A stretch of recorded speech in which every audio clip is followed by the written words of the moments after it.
Hello, everybody, and welcome to another episode of Hit Chat Group Chat. We got the whole gang here. We got myself, JP Fasone, Connor Burns. We're all here. JP, how's your day so far?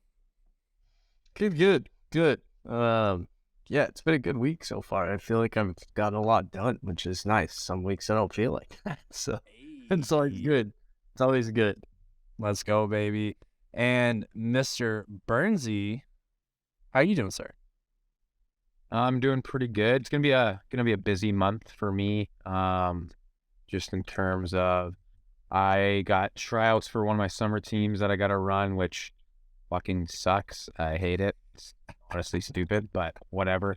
And then obviously all my other shit, and then I'm moving at the end of the month, so I gotta start dealing with all that shit. So it's gonna be a busy month, but I'm doing good. Keeping on top of things. So Hey, yo. Love to hear it. I actually had a phenomenal day. Woke up pretty early. When was this?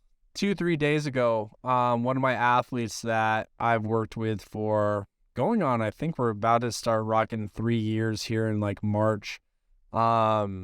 He has signed to a school, Kaiser University, which is an NAIA down in Fort Lauderdale, Florida.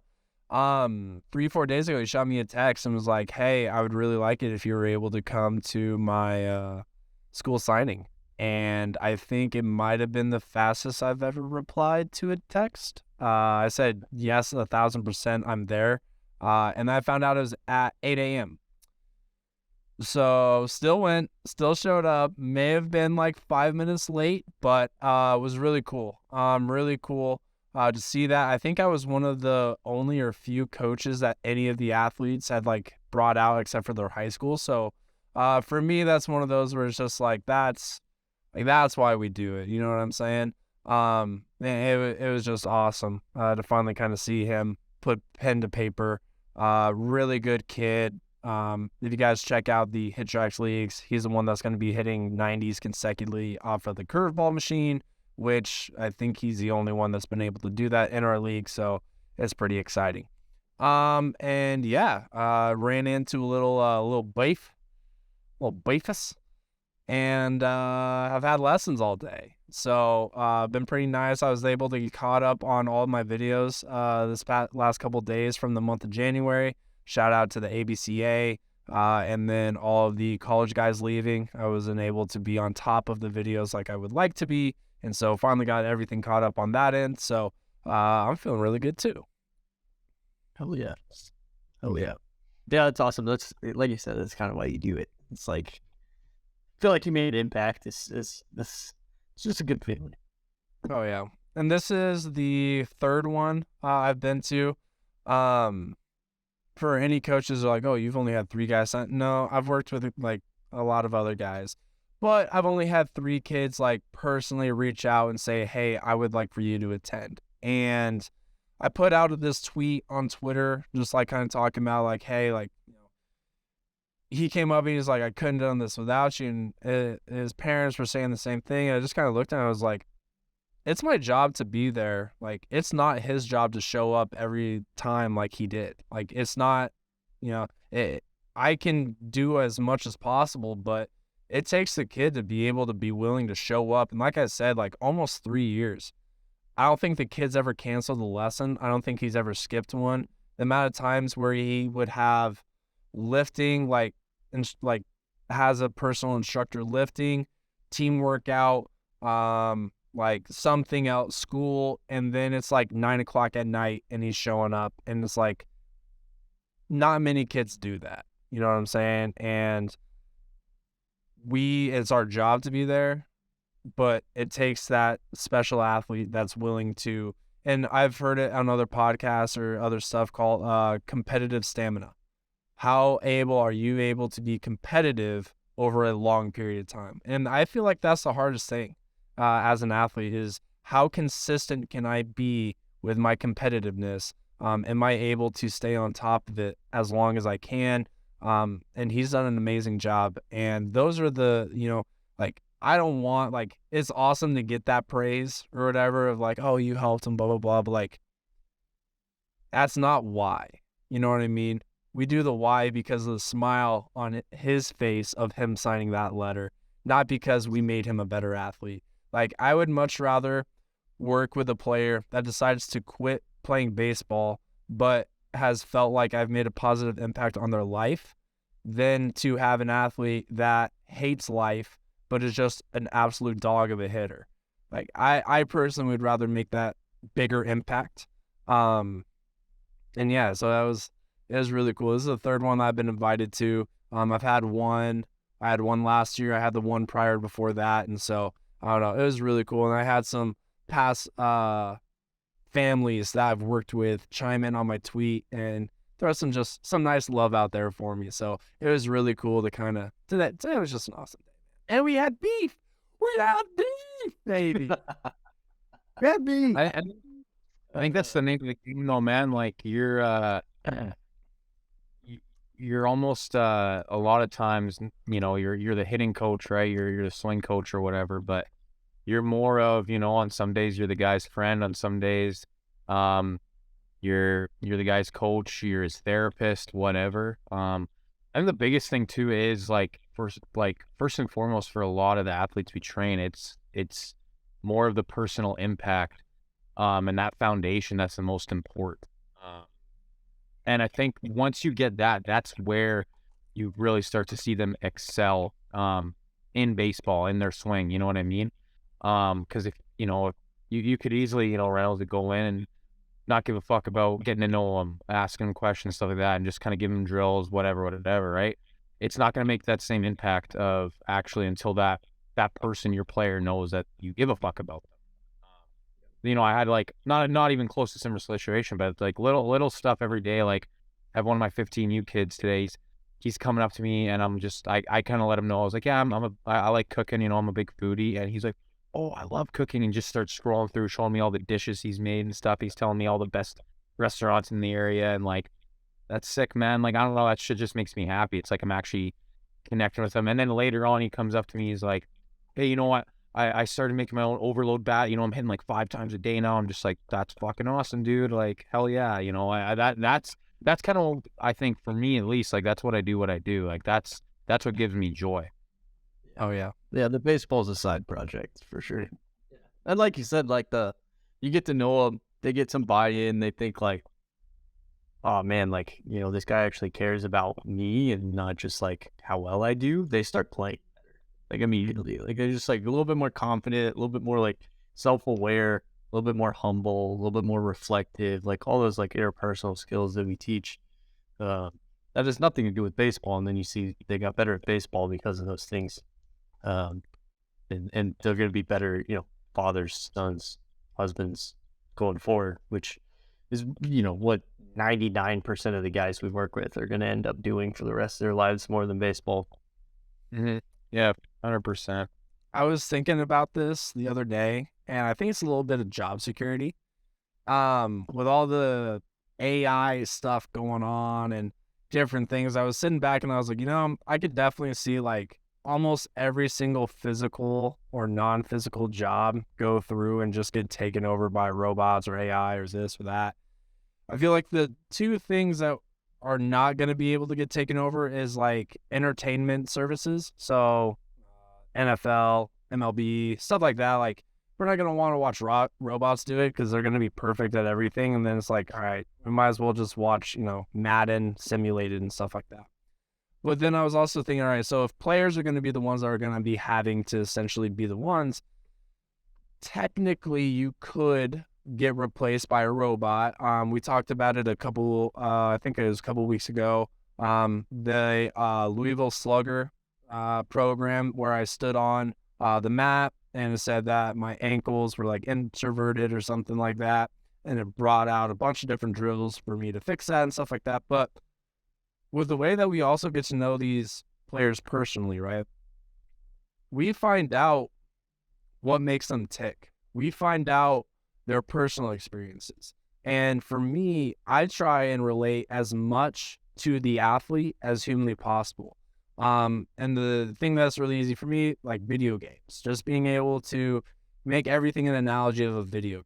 Some athletes you got to be a little bit harder on. You know, you got to just say it straight to their face, like, hey, you suck right now. You know, little Timmy that's 12 years old, or some kid that is struggling with some self-esteem shit, you can't say that. That would break them. So it's like, all right, I feel like that personal touch of who we are as instructors and the relationship that we have with our players is something that if you don't know them personally, you don't know what makes them tick. Like me personally, love you, Dad. My dad was a yeller when coaching. Like he would just get mad, start yelling. And so Finnegan, our coach at Garden City, the first time that I like really messed something up like really bad, he just laid into me, yelling, screaming, all that good stuff. And because I've been used to that, and I'm able to shut down. I was able to go, all right, I've been in this situation before. I know all of the right things that he's looking for me to say, so that way we can get this, you know, experience over with. And it was just like, yes, sir. Yes, sir. Yes, sir. Yes, sir. No, sir. Yes, sir. And then I think after that, he kind of realized, like, that's not the guy I need to just yell at, because I'm not going to get the response that I'm looking for. I'll get like my point across, but I'm not getting that response. So a lot of times from that first time, he would still yell at me. I mean, shit, he's not going to not yell at me. But it was in a different manner. It wasn't like, you know, yelling at me to do anything. We became more where he would say something, and then a little bit later on, he would come over to me. This is what I meant by that. This is that. And we would have a conversation. Like, for me personally, that made it work, because then I'm listening to the words that he's saying, not just looking for the response to get this over. And I feel like you have to have that personal touch. You have to have that personal connection to your athlete to understand, how am I going to get the most out of this individual? How am I going to get the most out of that individual? How am I going to get the most out of that individual? And it might be three completely different things, right? We might, like, I have a kid that's a band kid, so I have to kind of work and talk about some certain things as relative to like band. And I have some other guys that play video games and this and that. And so first off, I think we're safe. Job security, think it's there. But then secondly, like, if you're not personally connecting with your athletes, I feel like you're not going to be able to do the most in your job as needed, because you don't know how to address your athletes. I don't know. What do you guys think? Yeah, and I think I think first and foremost, one, you know, when I first started coaching, obviously my brother's my biggest mentor, or kind of biggest inspiration for that. Pretty much is like, you got to be your authentic self. You can't bullshit. And kids, especially kids, high school kids, they've got a good bullshit meter, right? It's you know, being that, but also not being afraid to tell them what the fuck they need to hear, whatever that brutal fact might be, right? Because I feel like there are some coaches who are on the opposite side of they're almost too personal. They try and be your friend, and they're just, you know, they're just telling you everything you want to hear. And then 2 years go by, and it's like, what the hell? I haven't gotten any better, right? Like you gotta have that balance of, you know, being, you know, getting to know them, being their buddy, but also being like, hey man, your fucking energy sucks today. Like, you gotta fucking pick it up. Or, dude, you're a half-ass in it today. Like, let's fucking go. Kind of, you know what I mean? It's gotta be that balance, right? And then also too, again, like, the getting to know kids is understanding, who you can push, who you need to be, you know, get some more confidence to, and who you can really get after. I think that's the biggest thing, right? But no, I 100% agree. Also, Finney would explain things to you. I just got yelled at.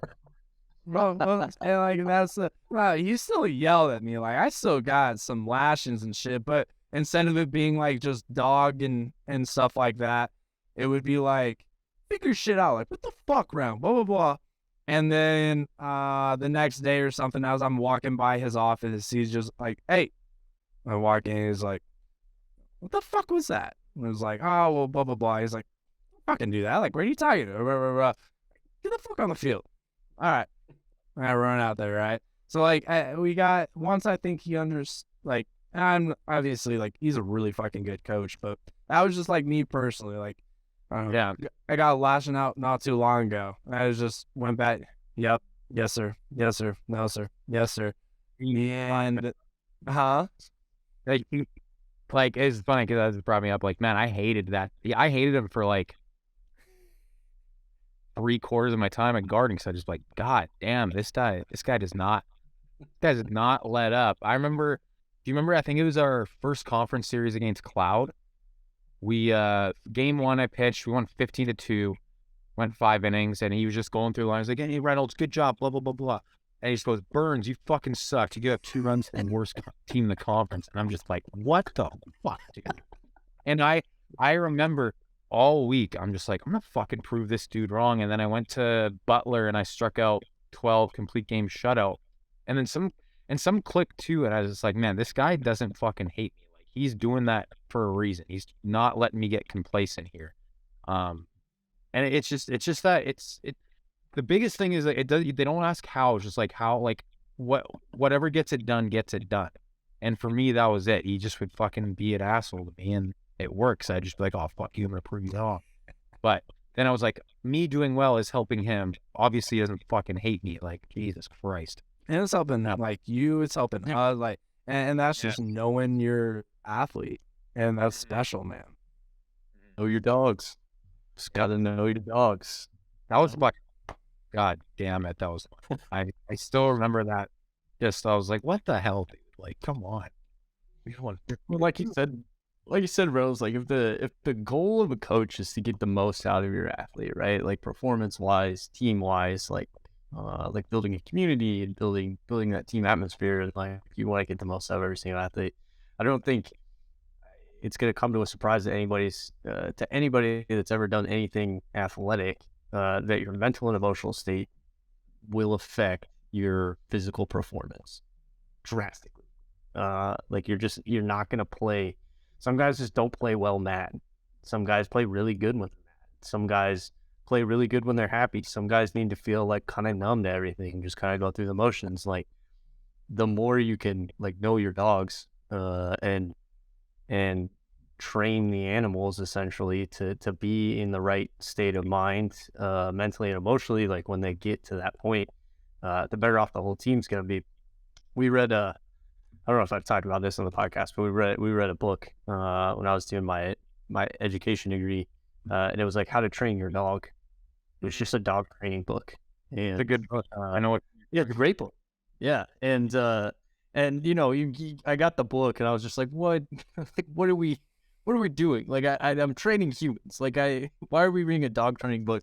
But like everything is exactly the same. Like you're trying to teach them routines, you're trying to teach them behaviors, you're trying to teach them like when to do things, when not to do things. And the big point of the book was just like, you have to know your dog. Like every dog's gonna be a little bit different. You have to train a little bit different.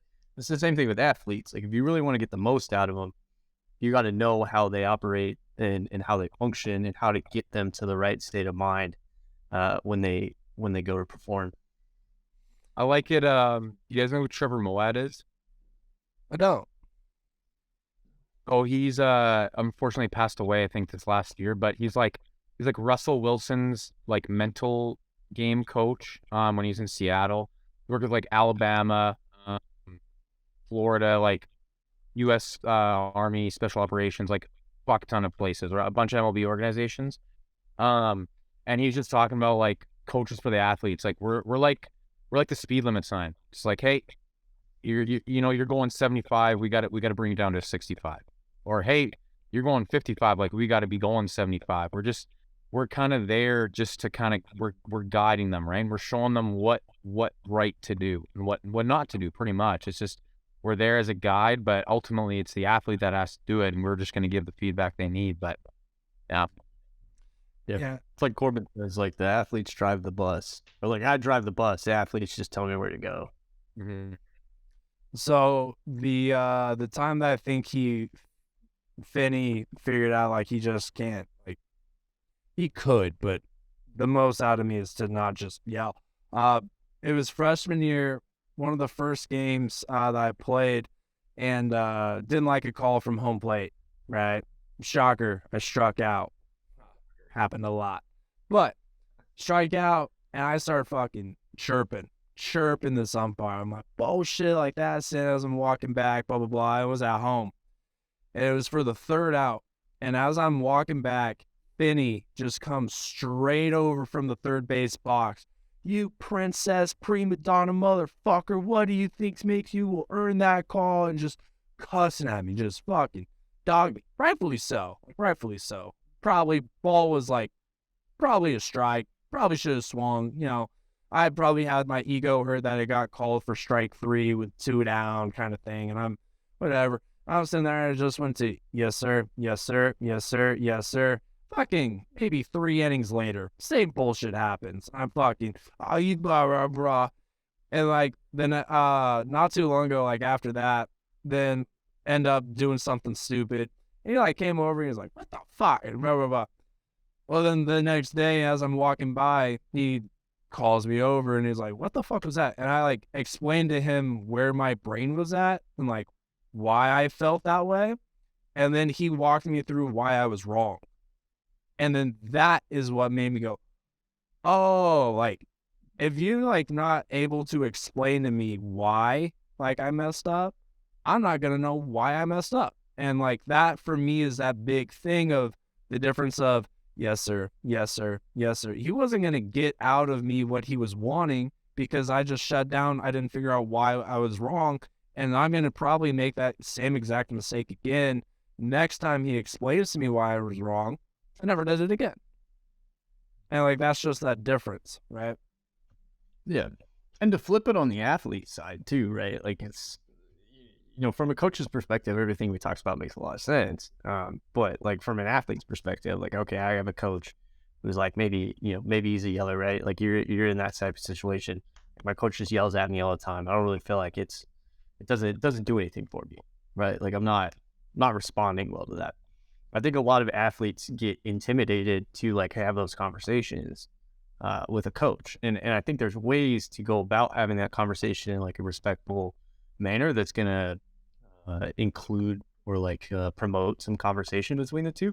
But I think a lot of athletes kind of shy away from that conversation because it's like, well, it's the coach. Like, you know, I don't want to like disrespect him or anything. But I think a lot of coaches also at the same time, like they'll respond really well to, at least good coaches, they'll respond really well to an athlete coming up and being like, hey, I'm going to play better. I'm going to perform better if we can do something a little different, right? Or hey, you really got on me about, you know, dropping that pop.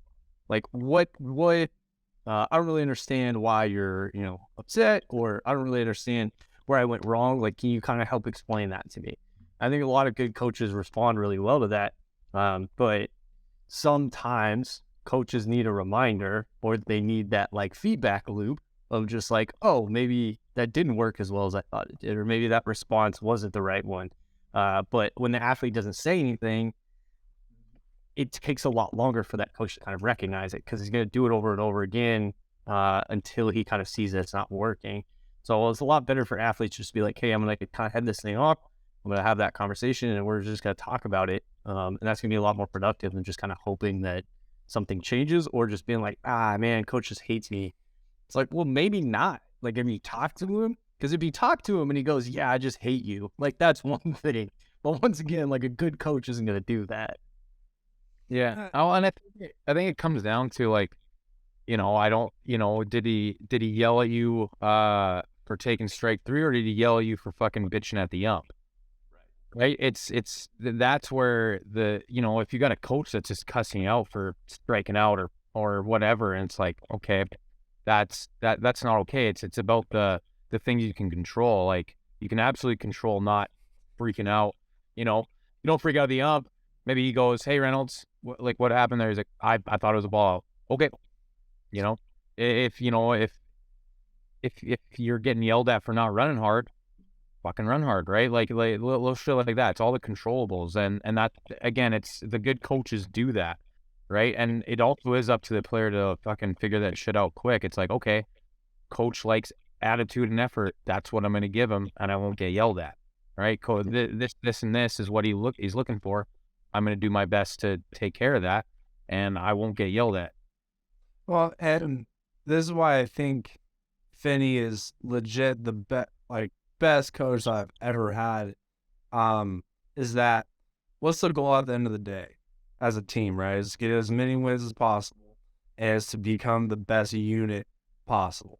If you're a coach that's not willing to figure out how can I get each individual one of these guys to their peak performance, that's going to allow us as a unit to move forward. If I'm a coach and I can only be a yeller, well, it's going to work for the guys that can, take in the yelling, but the others that aren't able to, I'm going to lose those guys. And if I'm a coach that can't be a yeller, the guys that need the yelling, they're not going to get the most out of themselves, and the guys that don't need the yelling are.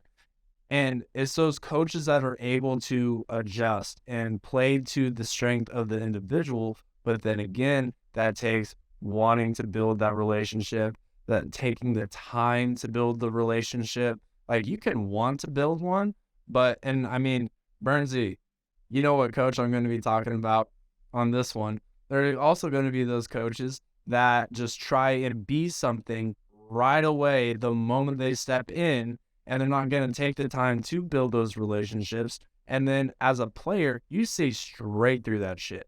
You see straight through that dude trying to be your fake friend or trying to be that fake hard-ass coach, and you're going to be able almost to like lose more respect for them quicker than if they were to just display like, hey, I don't know what the fuck I'm doing.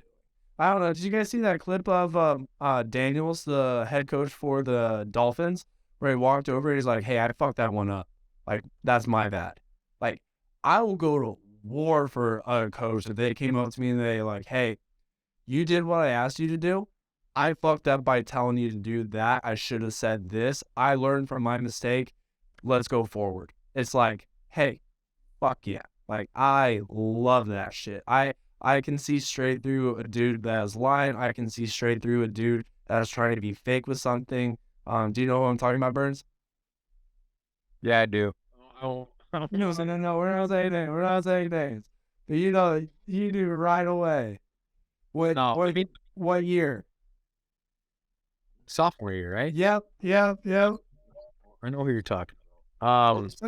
It's such a fascinating part of human psychology, is that like if you asked anybody and you're like, hey, would you rather have your leader, somebody leading you, tell you that they here's fix it, or would you rather have them pretend like they did make a mistake and just like move on? Like, would you lose respect for them if they thought everybody's going to be like, no, I'd rather have them just be like, yeah, I fucked up. Like, I'm going to, fix it going forward. But then you put that exact same person in a leadership position and give them the opportunity to do that.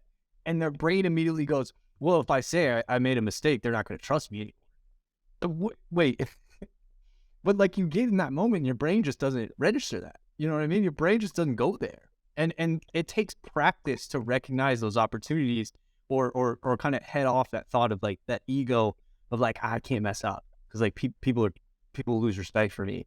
And we coaches spend so much time studying hitting, studying pitching, like studying the physical performance, and not enough time talking about like, how do I get better as a leader? How do I just get better as like building humans?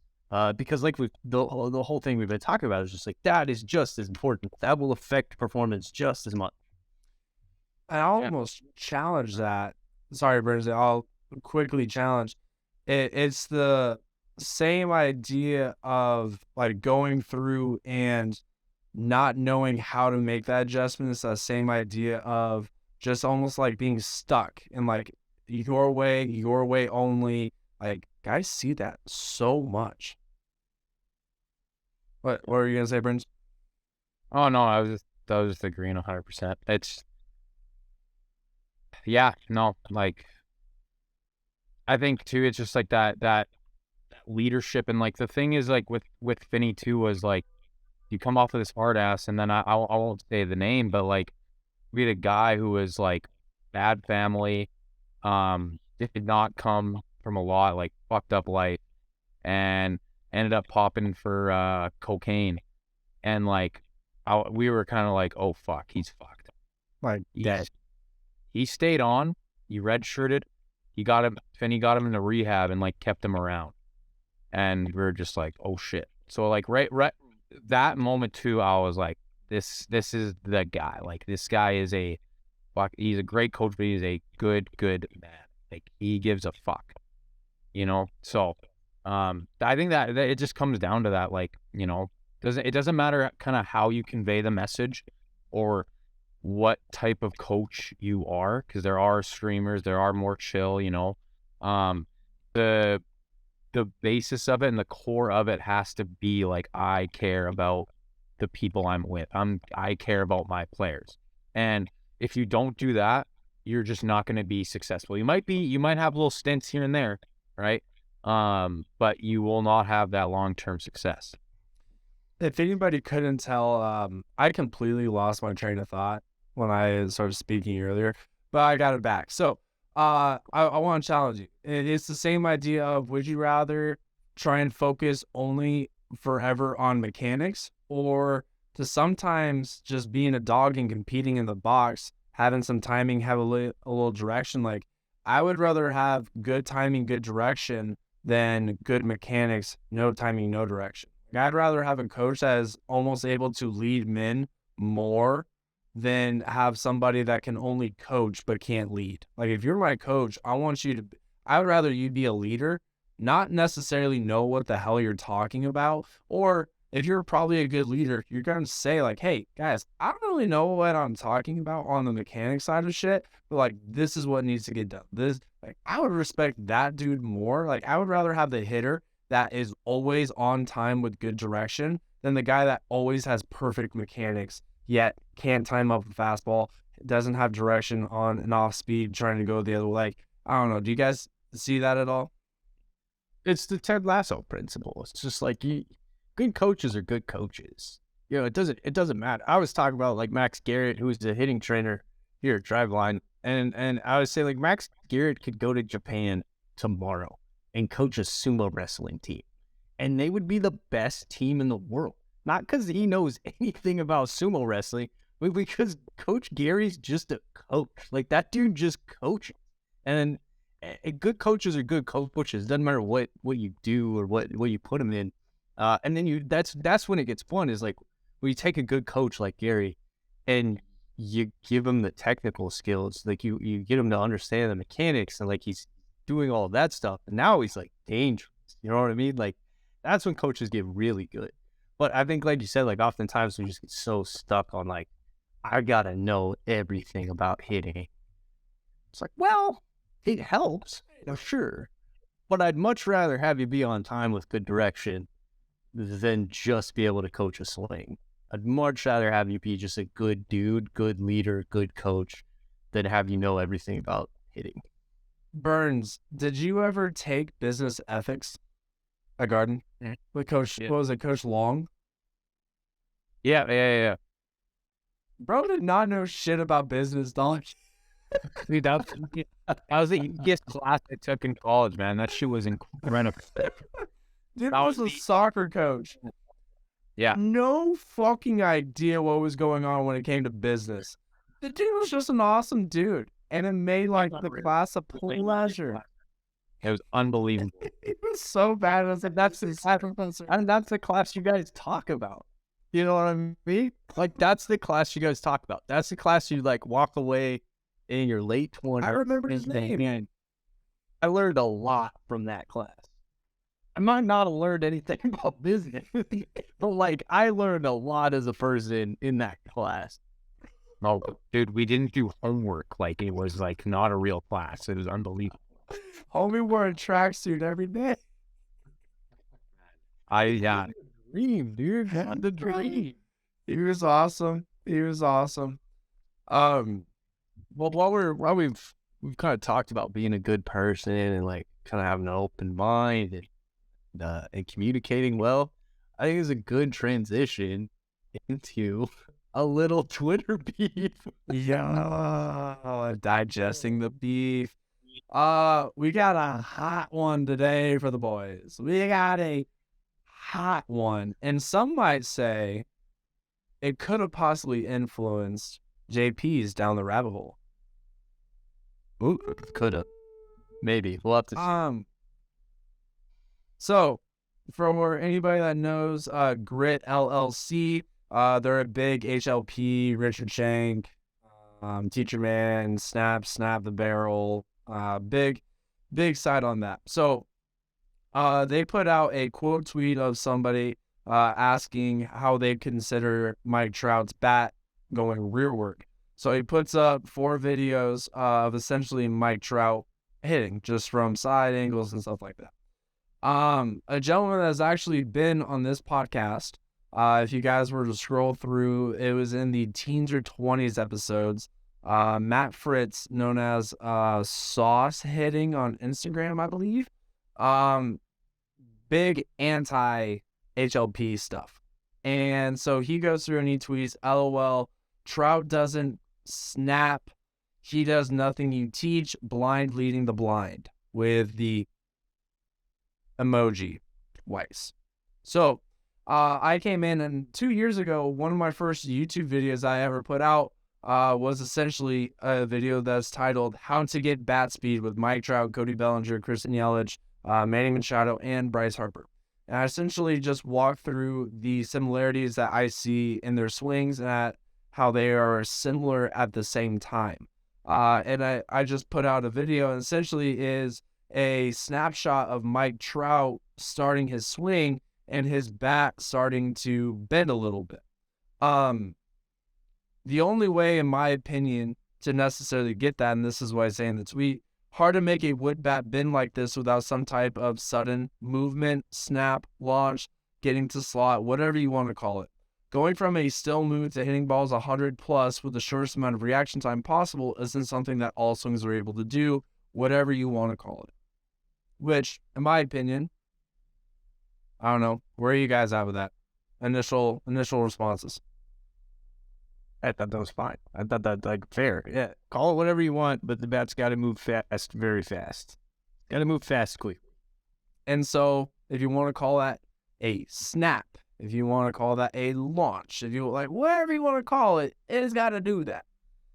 A trigger. The response I received from MapFritz1307 is, it's nothing new, bro. Barrels have been turning for over 150 years, with the emoji twice again. So I responded saying, didn't say it was new, just saying that it's something and called it. To you, it's turning the barrel. To them, it's snapping the barrel. Wild idea. What if they are physically the same thing and you guys just have different names for it? Tomato, tomato. Response is, if you think snapping the bat backwards at trigger is what Trout does, then I can't help you. Then he also had, there were 2 responses to, nope, different one, sorry. So I send a GIF of, what's it called? Smeagol from Lord of the Rings saying, not listening, I'm not listening. He then responds with, I hear what you're saying, but what Trout does is not what Grit teaches. They are not physically the same.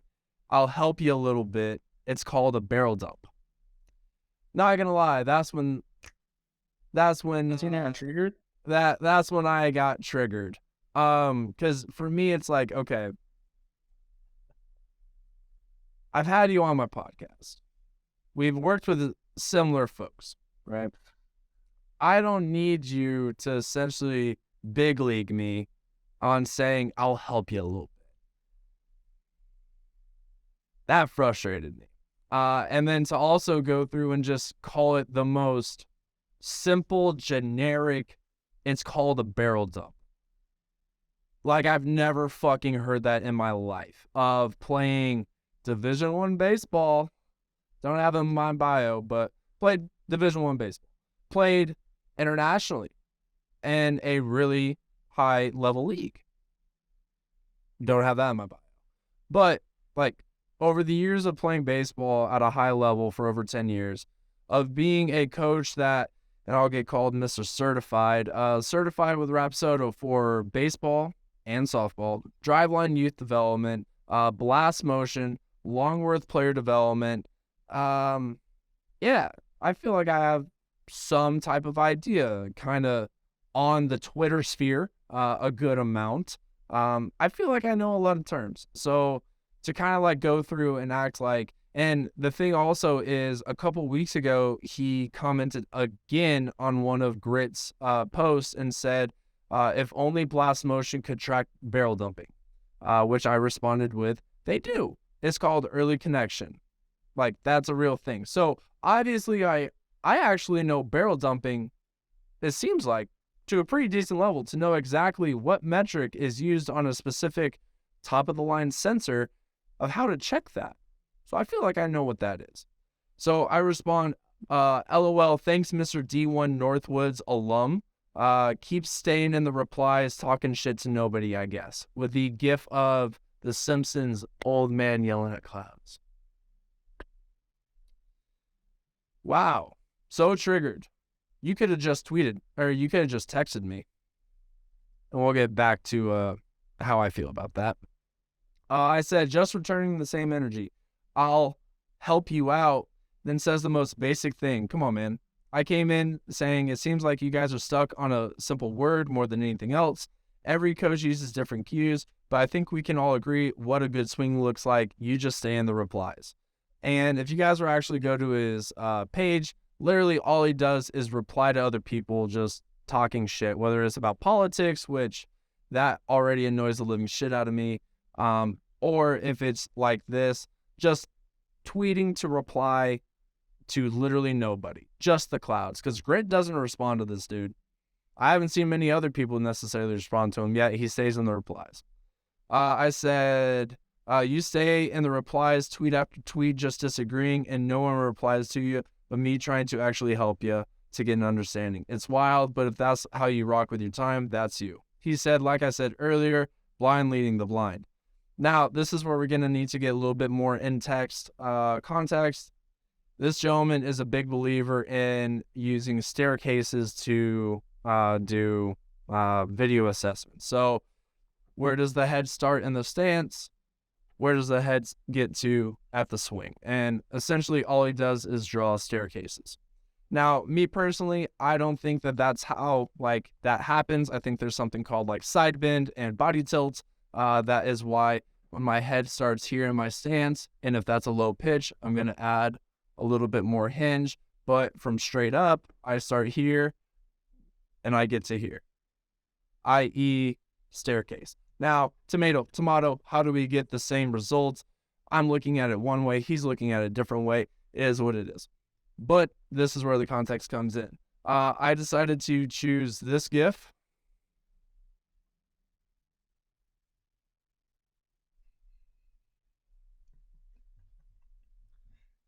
Now, were there other GIFs I could have chosen? Yeah. Was it still one of the top 5 that came up when you type in walking upstairs?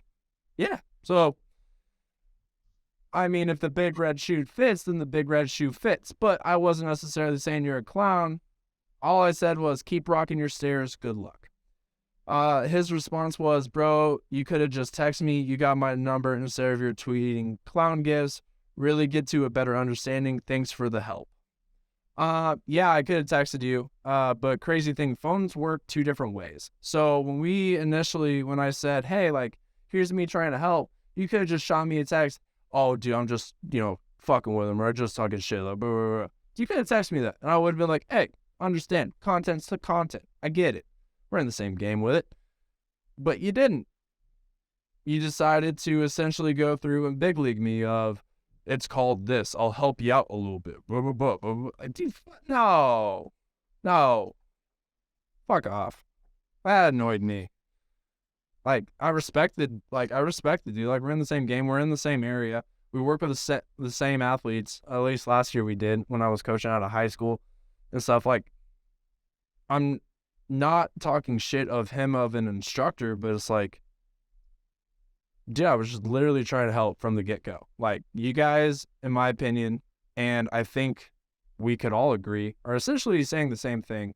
Turning the barrel and snapping the barrel. How you get there may be 2 different things, but at the end of the day, we're talking about the same video, the same swing, you calling it one thing, them calling another. Apparently, it's the same physical thing. I don't know. Your boy's thoughts.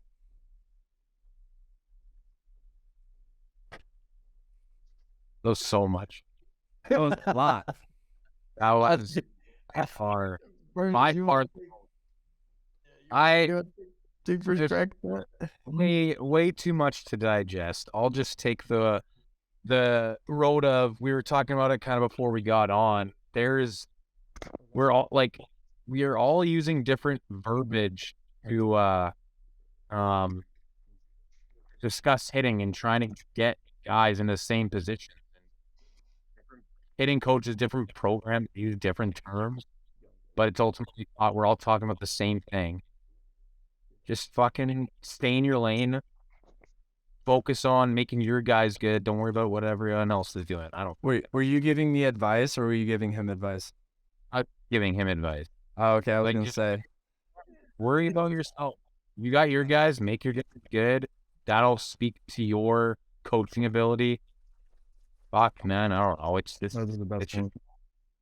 like just wasted energy on stupid shit. Just so dumb. I hate it. Burns, I love your takes on these. I love your takes on these. I wasn't just like, God, all right, why do you need to comment on that video?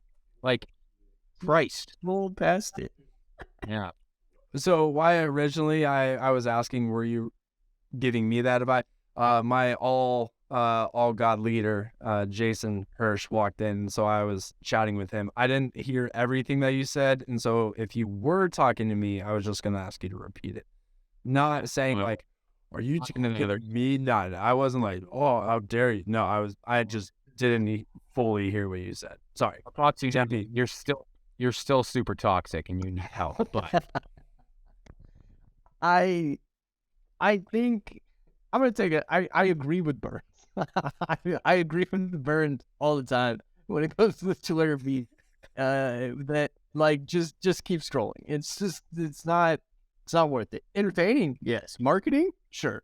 But like if you're trying to like communicate information and somebody disagrees with you and you're trying to like have a discussion, it's probably not gonna happen.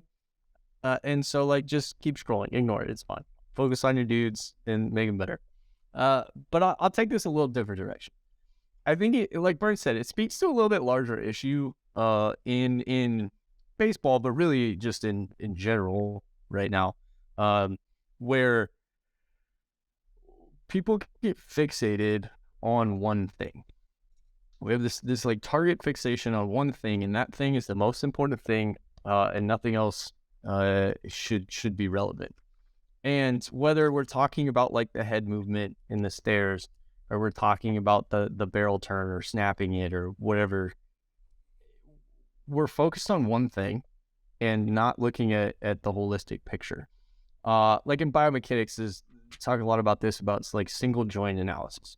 If I'm just looking at elbow flexion, I can draw a lot of correlations between elbow flexion and whatever other metric we're looking at. But that's not going to paint a clear picture about how the whole body is moving. That you can get to different points of elbow flexion a lot of different ways. In the same way that you can snap the barrel a lot of different ways. In the same way that you can move your head during the stride phase a lot of different ways. And so I think it's the whole idea and the whole argument of like, well, that's not what Trout does and all this stuff. Like, it doesn't really matter because we're talking about one part. And even if that one part is true across the whole spectrum of things, or across every athlete, that one metric or that one point of interest is not going to give you a holistic view of how the hitter plays. And like I said, this applies to just like life too, right? If you're so fixated on one thing that the ability to see a larger picture diminishes completely, then yeah, people are going to upset you because other people are not going to see the same thing you do. And it's going to be frustrating over and over again.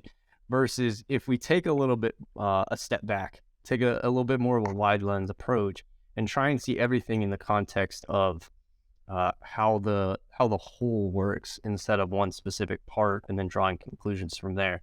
So look at the whole picture and see if that one conclusion can now allow us to gain bigger insight into the whole thing instead of starting with the one thing and holding on to it forever. Drop some knowledge. Oh yeah, that's I don't know. That always frustrates me. That's why I hate hitting Twitter, because it's just like these sound bites of just like, well, this is the move, or like this is how everyone should train. It's like, well, you can't say that. Like, there's so few like universal truths in the world, and there's even fewer in baseball.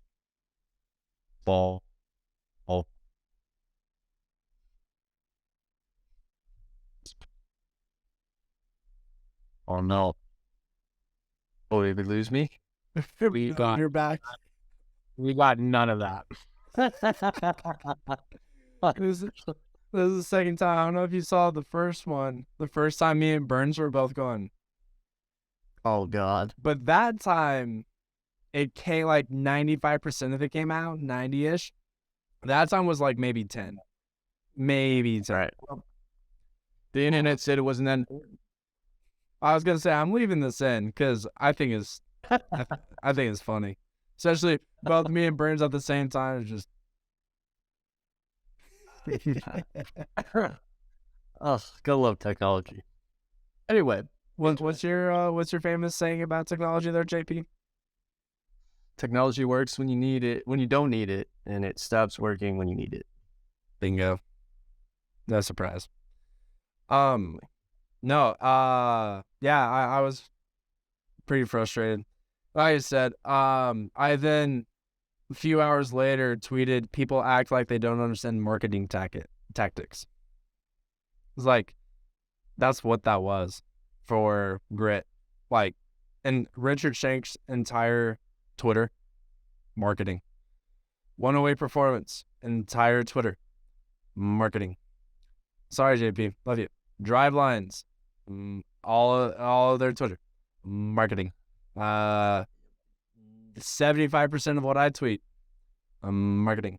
The other 25% is me trying to help my athletes. I would say the other 20% is me trying to help my athletes get to colleges, and the other 5% is this beef. But like most of it, marketing. Like that's what a lot of this shit is. And when it started to change from a marketing tool to something else, in my opinion, that's when it was like, all right, like we're not talking about coaching, we're not talking about marketing. Like right now, we are essentially talking about, I don't know, me personally feeling like, Mr. D1 Northwoods was trying to explain elementary shit to me when I'm not in elementary school. So for me, that was the frustration part. But like I had mentioned earlier, somebody else has a segment down here below. Mr. JP Fasone has Going Down the Rabbit Hole. And what's this week's topic? So this week we're going to talk about snapping it. Just kidding. We're going to talk about the way that the bat moves at your launch, or at your trigger, or at when you start your first move, when you land, your load position, your launch position, whatever you want to call it. When the bat starts going from behind to the baseball. And so when we're looking at what I want to, when you say behind, can you be a little bit more specific? That's a great point. So what we're going to start by talking about is, how do we define behind? How do we define rearward movement? What does that mean? What is that relative to? Because if we've learned anything or what I hope we've learned in talking about biomechanics, is that definitions are everything. How we define things is critical to actually gaining insight into those research topics. So when we talk about rearward movement, we have to think about what that's relative to. Rearward to what, right? And so what I want to start by talking about is just strictly that. Okay, so we're talking about rearward movement in the what fancy term would be the global coordinate system. So we're talking about relative to the ground. Okay, so we're going to look at our bat speed graph from our motion capture report. We have 3 different vectors that the bat moves in. It's going to move in the X direction, which is towards the pitcher. It's going to move in the Y direction, which is towards the pole side foul line. And then it's going to move in the Z direction. It's going to move up and down. All right. And so we're taking the total bat speed, we're chopping it up into those three parts, and then we're looking at how each part interacts and the timing. I don't want to look as much at the actual lines. And what I want to look at instead is the shaded regions. So these shaded regions are high bat speed guys. So 72 miles an hour or plus in our lab is this shaded region. So it's taking the average of all those guys. And when we talk about rearward movement, and correct me if I'm wrong here, when we talk about snapping the barrel, right, we're talking about snapping it this way, correct? No. We're talking about this way. Pronation, supination with the wrist. Okay, so it's going towards the pitcher and like moving towards the pole side. Okay, so that would be the... From my Mr. certification courses and understanding of everything else. Okay, all right, okay. We'll take your word for it. I'm sure somebody will tweet at you if you're wrong. So we're looking at the Y direction, right? If we're talking about like top hand pronation, supination, we're talking about the wrist moving from a kind of neutral position into a more supinated position. So the barrel's going to work around the body, essentially towards the plate. So we're looking at the Y direction, which is going to be bat speed heading towards the pole side. But we have to think about where the barrel's at. So when we first start that move towards or start that snap, we're going to be moving that barrel away from our body and away from the pole side. So that Y direction is now going to be negative because it's away from the pole side. And you can see that Y direction line starting off pretty flat, right? So we don't have a lot of speed in the Y direction. What we do see is a lot of speed in the X direction and a lot of speed in the Z direction to start. When we think about how guys hold the bat, typically the barrel is kind of above the knob. And as they start to slot or start to turn the barrel behind them, they're going to get that barrel to move back to a little bit more parallel position with the ground as they kind of start their swing. So that's where we see that kind of peak as the bat starts to move in the Z direction. So it's going to go down towards the ground. The barrel is going to go closer to the ground. And then it's going to start to move in the X direction as the body starts to rotate towards the pitcher. What we don't see is that Z direction releases quickly. So the bat's going to move backwards towards the ground. It's going to start to move away from the pitcher. So that's probably where we're seeing a little bit of that like rearward snap or that backwards movement. It's the bat moving towards the catcher as it starts the arc around the body. So it's not necessarily that pronation and supination in the Y direction. It's more the bat moving towards the catcher as it begins the arc around the body. Clear? Good? Yes, sir. Okay. 3 Shut up, Siri. Okay, so this is just talking about bat speed, right? Like I said, definitions are everything. So we're talking about definitions in the global plane. And we're talking about the speed at which that's moving. We're talking about the direction of the location. So what I'll pull up now is a visual 3D. We good? You see this? Yes, sir. Good. Okay. So we're going to look at skeletons, as we often do. And we're going to look at bat Y and bat X as a function of a joint angle. So we're looking at the bat angle, not the bat speed. So bat X is going to be, let me pull up my notes, make sure I got this right. Bat X is going to be rotating around the spine towards the pole side. So it's the angle of the bat as it rotates around to the pole side. And the 0 for this is going to be the knob of the bat pointing towards the catcher and the end of the bat pointing towards the pitcher. So essentially like backwards, so you can think like a big bat wrap around the head. And then as it kind of unfolds, that bat X starts to get more positive. And then we're going to look at bat Y, which is the vertical position of the bat. So you can think about like kind of vertical bat angle, essentially, where 0 is the bat pointing straight up and down, and the knob of the bat pointing downwards, and the end of the bat up. So that is our 0 point. When we take a look at this athlete's swing, now granted, this is one athlete, but I think overall this is a pretty typical trend. Most guys don't move the bat crazy different, especially at the start, unless they're really bad. So when we start to see this athlete turn the barrel or get slotted or snap it, we're going to see that bat X start to take off in the positive direction a little bit earlier. So that means that the barrel is starting to work around. So that barrel is starting to point more towards the pitcher than it is pointing out kind of behind their head. So that's kind of, once again, that rearward movement relative to the ground. And then the Y direction starts to take over, where now the bat starts to work more vertically, barrel starting to go back towards the catcher as he makes that turn. So when we think about the context of everything, once again, we've talked about, okay, the bat speed, we've talked about the bat angles. Now we have to look at, okay, what is this relative to when we look in terms of the body, right? The body, the athlete, that's the guy that's actually moving the bat. So we're going to take a look at the angle between the torso and the bat. So when we look at the torso angle X, that's going to be the angle between the spine and your angle kind of moving around. So parallel would be the bat perpendicular, or zero would be the bat parallel with your shoulders. Would be kind of our 0 point. And Y is going to be kind of your typical blast early connection or connection measurement. And then Z we can kind of ignore because it's axial rotation of the bat and the spine, so we're not too worried about that. But what we're going to see is that first initial move, we're going to kind of see the same trend.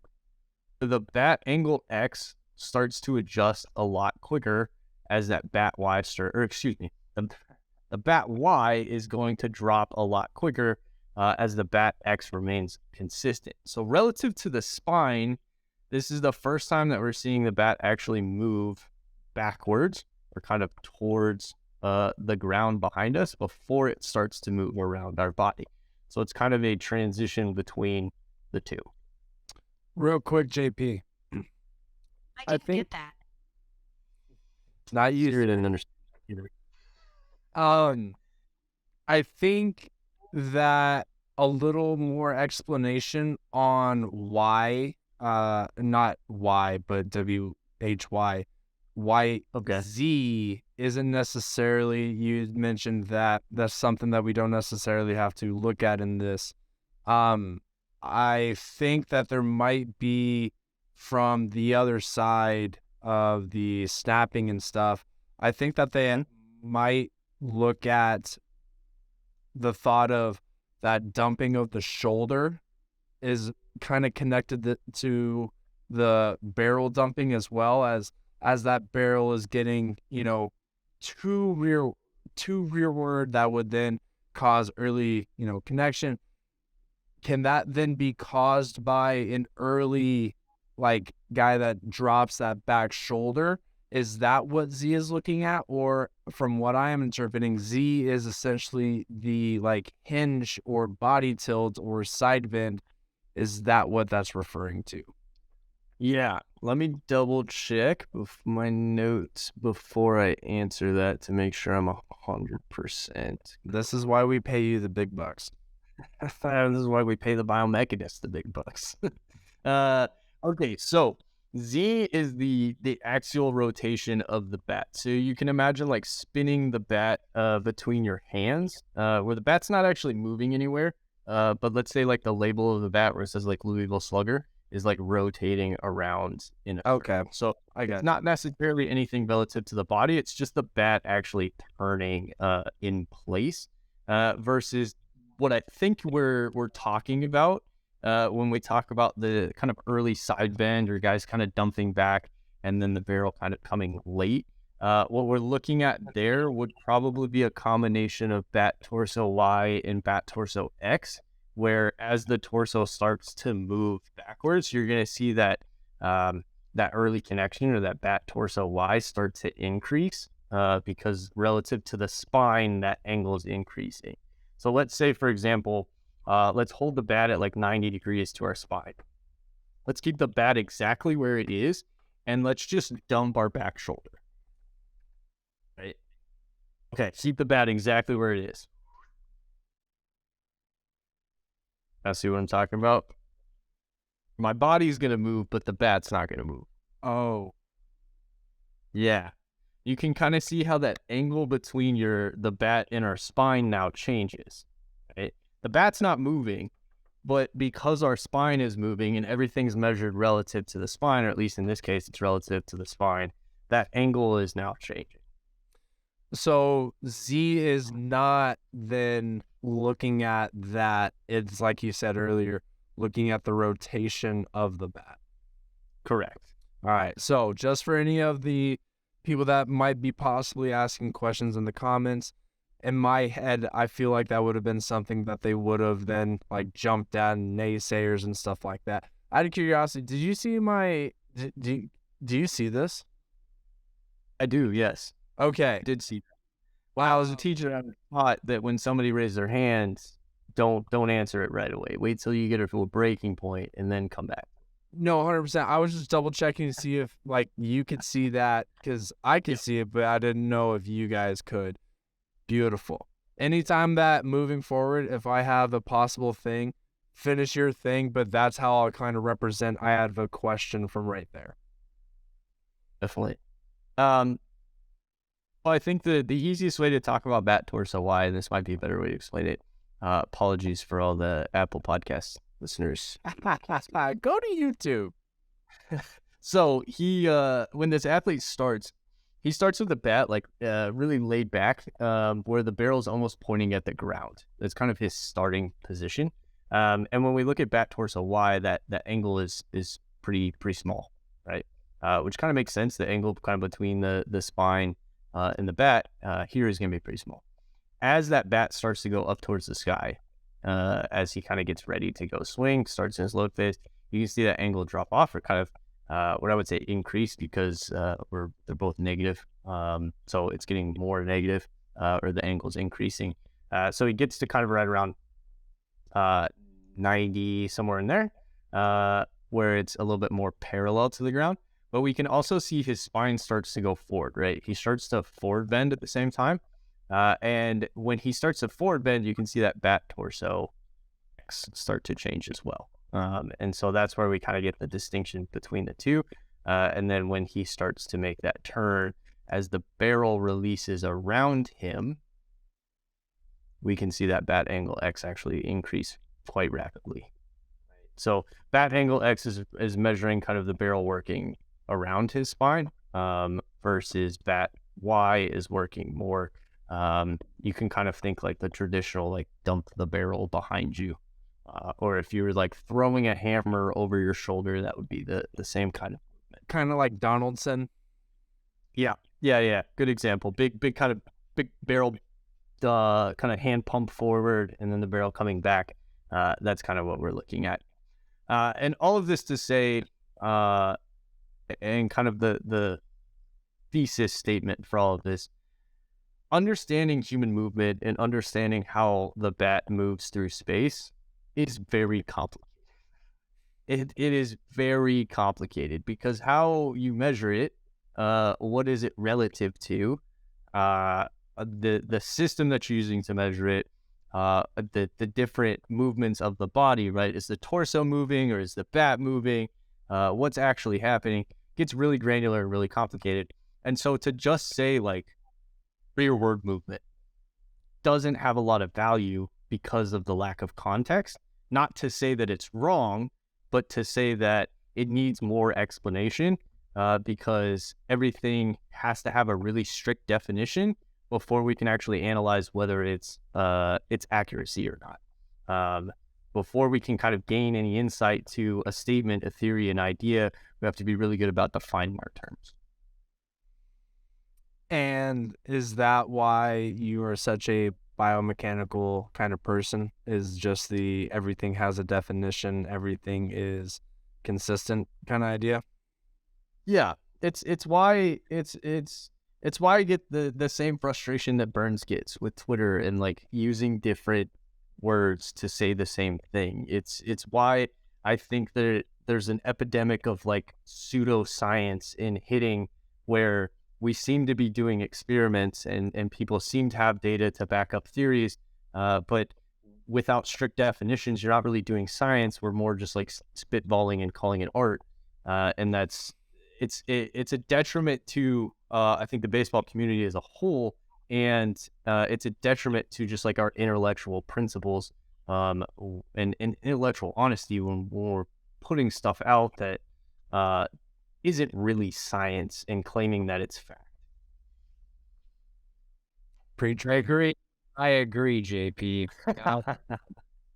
Well, I think too, it's like the context of it too is like in terms of the body and how it moves. It's like guys are different. Guys have different strength. You know, some guys will have a shit ton more hip IR than others. You know, and then vice versa, right? Like there's so many different variables that happen in the swing with different guys. Like you can't like this is how you do it because Aaron Judge hits, you try that or somebody else, it might not work, right? The way Mookie Betts hits, it might not work for some. You know what I mean? Like you got to have so much more context. There's got to be so much more information. Yeah. Which is why the ultimate question is just like, I don't care what he hits like. Does he hit good? Exactly. Does he hit good? Cool. If he doesn't, then I don't really care whether he does like the move or whether he trains a certain way. Like, I don't care if he's super into variable training and like only hits high velo machines. Like, if he sucks, then he sucks. Like, what are we talking about? They don't ask how, they ask how many. Not wrong. I think like what you said at the beginning of your definition of rearward, I think everything is perspective, right?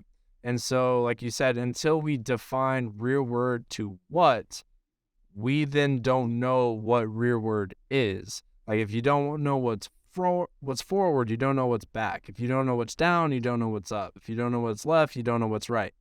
I had put out a tweet that said, "Hey, swing down," and then immediately followed up with another tweet that said, "Hey, swing up." And that's like, I don't know, like for the longest time I remember being oh, you swing up, but like when?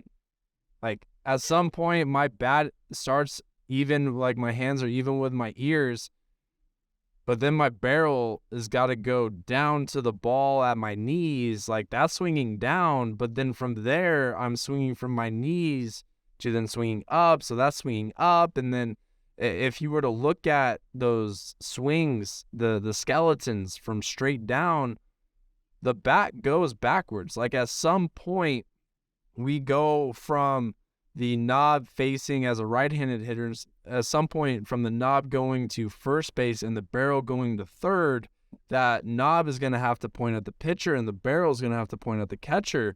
Now, to me, that is it going rearward. To somebody else, that is this definition. To somebody else, that's this definition. And then I think barrel dumping is defined by the increase of the bicep and forearm relationship. Like, the more that I go this way, if it's behind me, that is me getting a barrel dump, not the fact that my barrel is going towards the catcher. But then the same idea is you also don't want to be too tight because now we're possibly getting to too much of a handsy swing. So like there's always something to something else, but until you're defining what is the first thing, you can't then define the second thing. And I think, like you said, we get so many snippets, so many snapshots, so many just quick little vines of, you know, what hitting is supposed to be, and then you're missing that context. A long time ago, JP and I went over a video of this instructor talking about, I talked to all these MLB scouts, and, you know, all of them said that they don't care about exit velo and metrics don't matter and blah, blah, blah.